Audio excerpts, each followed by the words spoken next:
Hi viewers, welcome to our channel. ప్రస్తుతం మనతో పాటు భరద్వాజ్ గారు సీనియర్ జర్నలిస్ట్ ఉన్నారు. వారితో ఒకసారి మాట్లాడదాం. సార్ నమస్కారం సార్. నమస్తే.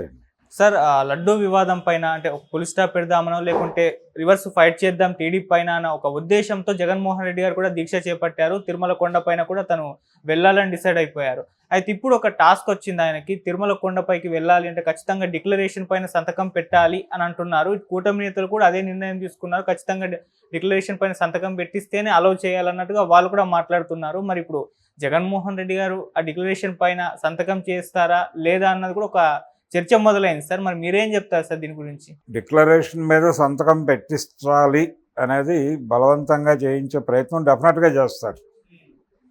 ఎందుకంటే ఇది కక్ష సాధింపు అనేది కూడా దీనిలో మిక్స్ అయి నడుస్తుంది. కేవలం దేవుడికి సరఫరా జరిగినటువంటి నెయ్యిలో కల్తీ జరిగింది, దాన్ని ఎలా ప్రక్షాళన చేయాలి అని కనుక అనుకుంటే ఒక పద్ధతి. కానీ ఇది టోటల్గా జగన్మోహన్ రెడ్డి పాలన మీద రివ్యూగా మార్చేశారు. మార్చేసిన సందర్భంలో ఇప్పుడు ఈయన వెళ్ళి దేవుడికి మొరపెట్టుకోవడానికి ప్రయత్నం చేస్తాను అంటున్నాడు. అంటే ఎక్కడ కోల్పోయామో అక్కడే సాధించుకోవాలి అనేటువంటి సామెత ప్రకారం వీళ్ళు కూడా గుళ్ళనే ఆశ్రయించారు. వైసీపీ కూడా ఆశ్రయించి వీళ్ళు కూడా దేవుడికి నివేదన అనే ప్రోగ్రాంలో ఉన్నారు. ఇప్పుడు ప్రతి ఒక్కరు వైసీపీ నాయకులందరూ గుళ్ళకి వెళ్ళి సేవలు చేసి అలాంటి ప్రోగ్రాం ఒకటి టేకప్ చేస్తున్నారు. అందులో భాగంగానే ఈయన కూడా వెళ్తున్నాడు. ఆ విషయం ఆల్రెడీ పేర్ని నాని గారు చెప్పారు. ప్రెస్ మీట్ పెట్టి పేర్ని నాని, కొడాలి నాని, వల్లభనేని వంశీ ముగ్గురు కలిసి ప్రెస్ మీట్ పెట్టి చెప్పారు. అంటే మాకు కూడా హిందూ మతం మీద గౌరవం ఉంది అనేది ఇప్పుడు ఎస్టాబ్లిష్ చేయాలి. వైసీపీ అనేటువంటి పార్టీకి హిందూ మతం మీద ఏమాత్రము బాధ్యత లేదు అనేది ఎస్టాబ్లిష్ చేశారు. బాధ్యత లేకపోవడానికి కారణం వీళ్ళు ఎందుకు అంత దుర్మార్గంగా వ్యవహరించారు అంటే వీళ్ళు హిందువులు కాదు కాబట్టి అనే రీజన్ పట్టుకొచ్చారు. దాన్ని బలంగానే నొక్కి వక్కాణించాడు ఆయన చంద్రబాబు నాయుడు గారు. భూమన కరుణాకర్ రెడ్డి గారి కుమార్తె వివాహము ఆయన క్రైస్తవ పద్ధతిలో చేసినటువంటి వాడిని ఎలా టీటీడీ చైర్మన్ చేస్తారు అని ఆయన ఒక మౌలికమైనటువంటి ప్రశ్న లేవనెత్తాడు హిందూ సమాజం ముందు. కాబట్టి జగన్మోహన్ రెడ్డి ఖచ్చితంగా డిక్లరేషన్ మీద సంతకం పెట్టకుండా లోపలికి పంపించే ప్రయత్నం అయితే జరగదు. అంటే ఆయన్ని వదిలిపెట్టరు. ఈ ఎపిసోడ్ని ఎందుకింత రాద్ధాంతం చేస్తున్నారంటే దీనిలో ప్రపంచవ్యాప్తంగా భక్తుల మనోభావాలు ముడిపడి ఉన్నాయి కాబట్టి ఈ భక్తుల మనోభావాలని ఆధారం చేసుకుని లడ్డూ అనే ఎపిసోడ్లో లడ్డూ కింద లేకపోతే ప్రసాదం కింద వైసీపీని సమాధి చేయటం అనేది లక్ష్యంగా కూటమి ప్రభుత్వం నడుస్తోంది. అందులో భాగంగానే పైగా ఇప్పుడు పరిస్థితి ఎలా తయారైందంటే ఎవరైనా సరే వీళ్లల్లో ఎవరిని విమర్శించినా పవన్ కళ్యాణ్ని కానీ చంద్రబాబుని కానీ లేకపోతే కూటమిలో ఉన్నటువంటి వారు ఎవరి మీద విమర్శలు చేసినా వాళ్ళని హిందూ వ్యతిరేకులుగా స్టాంప్ వేసేటువంటి ఒక కార్యక్రమం నడుస్తోంది. ప్రకాష్ రాజ్ చూసాం, కార్తీని చూసాం, ఎవరిని క్షమించడం లేదు. కొట్టే ప్రయత్నాలు కూడా జరుగుతున్నాయి, భౌతిక దాడులు కూడా జరిగే అవకాశాలు ఉన్నాయి.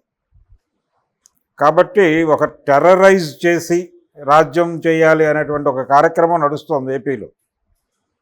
సో ఏపీ నుంచి పారిపోవటం లేకపోతే ఏపీలో ఉంటే చంద్రబాబు నాయుడికి తెలుగుదేశం పార్టీకి సరెండర్ అయిపోయి బతకాల, లేదంటే పారిపోవాలి. ఆ లెవెల్ కథ నడుస్తోంది అక్కడ. ఆ లెవెల్లో భయపెట్టే ప్రయత్నం చేస్తున్నారు. ఆయన ఉగ్రరూపం చూసాం కదా పవన్ కళ్యాణ్ గారిది. ఇక ఉపేక్షించాం, అయిపోయింది, ఓపిక సహనానికి హద్దులు ఉంటాయి, టైం అయిపోయింది, అదేంటి హనీమూన్ ముగిసింది, ఇక యుద్ధమే అన్న లెవెల్లో మాట్లాడాడు ఆయన. సమరభేరీ ముగించాడు. ఈ సమరభేరీ నినాదం జనాల గుండెల్లో ప్రకంపనలు పుట్టిస్తోంది. మైనారిటీలు మొత్తం భయంతో వణికిపోతున్నారు. పవన్ కళ్యాణ్ మీద రకరకాల వీడియోస్ సర్క్యులేషన్లో ఉన్నాయి ఇప్పుడు. ఆయన ఎప్పుడెప్పుడు ఎలా ఎలా టోన్ మారుస్తూ వచ్చాడు అనేది. సరే, అవన్నీ ఉన్నప్పటికీ సోషల్ మీడియాలో కూడా చంద్రబాబు మీద, పవన్ కళ్యాణ్ మీద, కూటమి ప్రభుత్వం మీద ఎవరైనా నోరు జారితే వాళ్ళ మీద చర్యలు ఉంటాయన్న పద్ధతిలో బెదిరిస్తున్నారు. అది నడుస్తోంది, ఆ కథ నడుస్తోంది. కాబట్టి అందులో భాగంగానే జగన్మోహన్ రెడ్డిని టార్గెట్ చేశారు. ఆయన వదిలేసి లండన్ పారిపోతాడని ప్రచారం చేశారు. ఇప్పుడు పారిపోయే పరిస్థితులు కల్పిస్తున్నారు. ఆయన పారిపోవడం లేదు కాబట్టి పారిపోయేలాగా చేద్దాం, పోనీ గెంటేద్దాం. ఇప్పుడు టోటల్గా ఆయన్ని స్ట్రేట్ నుంచి బహిష్కరించే ప్రోగ్రాం కూడా తీసుకోవచ్చు. ఇది జరుగుతున్నటువంటి వ్యవహారం. ఇప్పటి వరకు అంటే ఏదో సిట్ వేస్తానని చెప్తున్నాడు ఆయన. సిట్ కాదు, ఒక సిట్టింగ్ జడ్జితో ఒక థరవ్ ఎంక్వైరీ జరిపించడానికి ఏమిటి ప్రాబ్లం? ఎంక్వైరీ జరిపించండి, ముందు ఎవరు దోషులో తేల్చండి. దోషుల్ని తేల్చకుండా మీరు శిక్షలు ఎలా అమలు చేస్తారు? వాళ్ళ మీద వీళ్ళ మీద ఫత్వాలు ఎలా జారీ చేస్తారు? ఆ ఫత్వాలు జారీ చేస్తున్నారు ఇప్పుడు అక్కడ ఆంధ్రప్రదేశ్లో. స్టేట్ గవర్నమెంటు తనని తానుగా హిందువుగా ప్రకటించుకుని ఆంధ్రప్రదేశ్ని హిందూ స్టేట్గా ప్రకటించేసేటువంటి లెవెల్లో కథ నడుస్తోంది అక్కడ. ఇది ప్రమాదకరమైనటువంటి ధోరణి. ఈ ధోరణిలో భాగంగానే జగన్ని టార్గెట్ చేస్తారు. అలాగే మన నాని ఇంటి మీద దాడి జరిగింది, పేర్ని నాని ఇంటి మీద దాడి జరిగింది. పర్సనల్గా కూడా అటాక్ చేశారు. అటాక్ జరుగుతోంది. ప్రకాష్ రాజ్ మీద చర్య తీసుకోవాలని ఇక్కడ నిరసన కార్యక్రమం చేశారు. ఇది నడుస్తుంది. సరెండర్ అయిపోయాడు కార్తీ వెంటనే దండం పెట్టేసి. అదే విజయ్ అయి ఉంటే సరెండర్ అయి ఉండకపోయి ఉండేవాడేమో, లేదు అయ్యేవాడేమో తెలీదు. కార్తీ అయితే జెంటిల్గా దండం పెట్టేసి, అయ్యా మేము కూడా హిందువులమే, కావాలంటే డిక్లరేషన్ ఇస్తాను, నా ఆధార్ కార్డు పంపిస్తాను అన్న లెవెల్లో సరెండర్ అయిపోయాడు. ఇలా సరెండర్ అవ్వాలి వెళ్ళిపోయి. ఇలా సరెండర్ అయితే వారు ఆశీర్వదిస్తారు. ఎవరికి వారికంటే భిన్నమైన అభిప్రాయాలు ఉండకూడదు. వారికి భిన్నమైన అభిప్రాయాలు ఎవరైనా ప్రకటిస్తే వారి మీద చర్యలు ఉంటాయి. కాబట్టి ఒక రకమైనటువంటి నియంతృత్వ పాలన నడుస్తోంది, మతరాజ్యం నడుస్తోంది ఏపీలో. కాబట్టి దీని మీద నిరసన తెలియజేయడానికి ప్రతి ఒక్కరూ, విజ్ఞత ఉన్న ప్రతి ఒక్కరూ ముందుకు రావాలి. మైనారిటీ మతాలు పట్టించుకోవాలి దీన్ని. ఇప్పుడు ఎలాగైతే ఓవైసీ మాట్లాడాడు దాని మీద, ఓవైసీ ఈ లడ్డు వ్యవహారం మీద మాట్లాడాడు. మాట్లాడుతూ ఆయన స్పష్టంగా ఒక మాట చెప్పాడు, ఆ లడ్డు అపవిత్రం అవటం అనేది ఖండించదగ్గ విషయమే.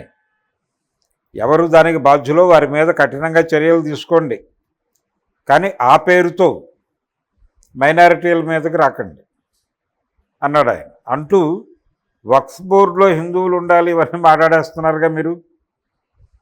ఇవన్నీ మాట్లాడేస్తూ అక్కడ మళ్ళీ సెంట్రిస్ట్గా ఎలా బిహేవ్ చేస్తారు అన్నాడు ఆయన. చాలా మంచి క్వశ్చన్ లేవనెత్తాడు.